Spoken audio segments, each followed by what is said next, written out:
बिस्मिल्लाहिर्रहमानिर्रहीम। अस्सलाम वालेकुम। आप इस वक्त मौजूद हैं अब्दुल खालिक के साथ डेरा पर और आपके साथ शेयर करने लगे जनाब सुप्रीम कोर्ट से बड़ा हुक्म आ गया और हुक्म ये है कि इलेक्शन फिलफौर कराया जाएगा और बाकायदा डेट भी इलेक्शन कमीशन को दे दी गई है। 14 मई की डेट अनाउंस की गई है जिसमें इलेक्शन कमीशन को हुक्म दिया गया है कि 14 मई को इलेक्शन कराया जाए। ये हुक्म सिर्फ पंजाब की हद तक आया है कि पंजाब में 14 मई को इलेक्शन कराया जाए और इस हवाले से गवर्नमेंट को 6 दिन का वक्त दिया गया है कि ताकि वो सारे मामलात खसूसन जो खजाने के मामलात है मतलब पैसों वाला मामला वो अरेंजमेंट करके दे और इसके लिए इलेक्शन कमीशन को हिदायत भी जारी कर दी गई हैं और वफाकी गवर्नमेंट को हुक्म दे दिया गया है। इलेक्शन कमीशन को हिदायत जारी कर दी गई है कि 6 दिन के बाद यानी कि 11 अप्रैल को अदालत को आगाह किया जाएगा कि हुकूमत की तरफ से क्या जवाब आया है। उन्होंने पे जो इलेक्शन के लिए दरकार रकम है वो कैसे देंगे, यकमुश्त देंगे, कब तक देंगे और कितनी क्या कोई इंस्टॉलमेंट किस्तों में देंगे। तो इस मामले पर कोई हैरान होने की बात नहीं है, ना ही कोई ये शॉकिंग न्यूज़ है। हकीकत यही है कि जिस तरह इजहार किया जा रहा था या माजी में हम देख चुके थे इन जजेस का हवाले से कि यही फैसला ही आना है, ठीक है, ये वाज़ेह तौर पर नजर आ रहा था। फिर कल जिस तरह सुप्रीम कोर्ट के अंदर मामला चला कि जो है जो बाकी सियासी जमातें थी उनको नहीं सुना गया जबकि असद उमर को सुना गया। तो मामला भाई वाज़ेह ही नजर आ रहा था कि मामला यही जाएगा और ऊंट जो है वो तरीके इंसाफ के ही हक में बैठेगा, मतलब उधर ही जो ऊंट की करवट होगी वो तरीके इंसाफ ही की तरफ होगी। तो भाई इस हवाले से यूथिया भाई बहुत खुश है और वो जश्न मना रहे हैं, जबकि हमारे पटवारी भाई जाले भाई या दूसरे तीसरे वो इस वक्त खासी परेशानी का आलम में हैं, अपने जज्बात का इजहार कर रहे हैं। और वही होता है भाई, जब कुछ ना बन पाए तो बंदा जज्बाती ही होता है, जज्बात में इजहार कर देता है। तो जनाब अब चूंकि सुप्रीम कोर्ट का हुक्म आ चुका है, सुप्रीम कोर्ट के हुक्म के मुताबिक इलेक्शन कमीशन फौरी तौर पर ये तमाम मामलात इस हुक्म की तामील के लिए अपनी कोशिश शुरू कर देगा और कोशिश शुरू करने के बाद यही होगा कि इलेक्शन होने, क्योंकि ये ख्वाहिश से तो हट कर एक बात है कि भाई आइन के मुताबिक इलेक्शन 90 दिन के अंदर होने। ये पस मंजर उस वक्त गवर्नमेंट को देखना चाहिए था। उस वक्त गवर्नमेंट अगर देखती मामला और इसको जिस वक्त ये असेंबली तहलील की कोशिश की गई थी तो ये मामला उस वक्त कौमी असेंबली या पार्लियामेंट में इसको जेर बहस लाया जाता और कुछ कानून साजी कर दी जाती कि जो साहब हैं किसी की डिक्टेशन पर असेंबली तोड़ रहे हैं। अब परवेज इलाही ने डिक्टेशन पे उन्होंने खुद मीडिया में कहा है कि ये जब वो फवाद चौधरी गिरफ्तार हुआ था तो उसके बारे में वाज़ेह तौर पे कहा था परवेज इलाही ने कि अगर ये मोटा पहले गिरफ्तार हो जाता तो असेंबली तो ना टूटती। ये उसने वाज़ेह तौर पे परवेज इलाही ने कहा।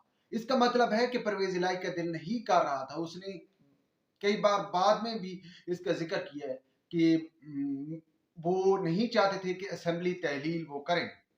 बहरहाल ये मामला चूंकि गवर्नमेंट ने उस वक्त इस पर गौर नहीं किया, ना ही इस मामले पर कोई कमेटी तश्कील दी गई, तो जनाब उन्होंने असेंबली तहलील करके वो इलेक्शन की डेट के लिए भाग दौड़ शुरू कर दी और जो मुलाकातें होती रही हैं हम अपने विलाग में भी, आप अगर माजी के जो विलाग हैं देख लें उसमें कि भाई परवेज इलाही की मुलाकात हो रही है, परवेज इलाही की मुलाकात हो रही और जब भी इमरान खान की परवेज इलाही के साथ मुलाकात हुई है इसके बाद इलेक्शन के लिए मामला सीधा होने शुरू हो गए।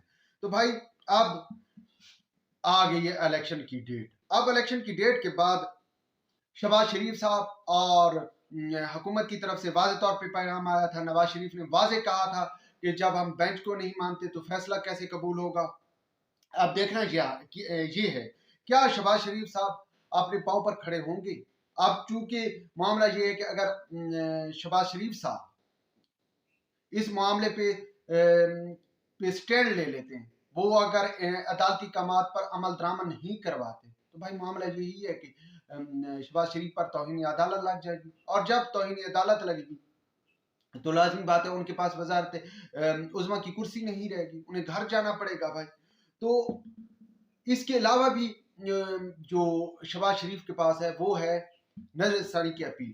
وہ शहबाज शरीफ साहब नजर ثانی की अपील भी दायर कर सकते हैं। लेकिन इसके साथ साथ एक जो हाल ही में कानून में तरमीम की गई है, जो जुडिशरी के कानून में तरमीम की गई है आज खुद नोटिस के हवाले से, उस हवाले से चूंकि वो तरमीम इस वक्त सदर पाकिस्तान के पास मौजूद है, उन्होंने इस तरमीम पर दस्तखत करने हैं ताकि वो जो तरमीम है बाकायदा कानून का हिस्सा बन जाए। लेकिन अभी तक सदर पाकिस्तान इस कानून पर दस्तखत नहीं कर रहे। तो लेकिन 18 दिन का वक्त है कि 18 दिन वो ये तरमीम अपने पास रख सकते हैं। इसके बाद वो ऑटोमेटिक कानून का हिस्सा बन जाएगी, सुप्रीम कोर्ट के पास आ जाएगी। तो उस दौरान गवर्नमेंट के पास जो है नजर ثانی का 1 महीना है, मतलब आज 4 तारीख है, 4 मई तक गवर्नमेंट नजर ثانی के लिए जा सकती है, जबकि 18 दिन का उधर टाइम है। तो मेरे ख्याल में जब से गई है वो तरमीम सदर पाकिस्तान के पास, तो अब 15 दिन ही रहते होंगे। तो भाई जब वो कानून का हिस्सा बन जाएगी 15 दिन के बाद, अगर सदर पाकिस्तान ने दस्तखत ना भी किए, तो इसके बाद शहबाज शरीफ या वफाकी गवर्नमेंट नजर ثانی की अपील में चली जाएगी। और इस दौरान नजर ثانی की अपील पर चूंकि 3 सीनियर जजेस पर मुश्तमिल जो है वो इस मामले को देखेगा। तो भाई लेकिन एक माजी को हम देखें तो जो मामला नजर आता है कि सुप्रीम कोर्ट में जितने भी नजर ثانی की अपीलें दायर हुई, उनमें से मोस्टली जो आप कह लें कि जो अक्सरियती अपीलें होती हैं वो उन पर फैसला बरकरार ही रखा जाता है। अब देखते हैं इस मामले पे क्या बनता है। लेकिन इस मामले पे ये है कि यहाँ पर कुछ चेंजिंग होगी। 3 सीनियर जजेस जो हैं वो सुप्रीम कोर्ट के इस मामले को देखेंगे, उस नजर ثانی की जो अपील होगी उसको 3 मुअज़्ज़ज़ जस्टिस साहबान, उनमें जस्टिस तारिक मसूद साहब, जस्टिस काजी फैज़ ईसा साहब और चीफ जस्टिस पाकिस्तान उमर अता बंदयाल साहब, ये 3 इस अपील जो है उस आज खुद नोटिस की जो अपील होगी उस पर ये 3 जजेस पर मुश्तमिल कमेटी तश्कील दी जाएगी और ये कमेटी फिर फैसला करेगी।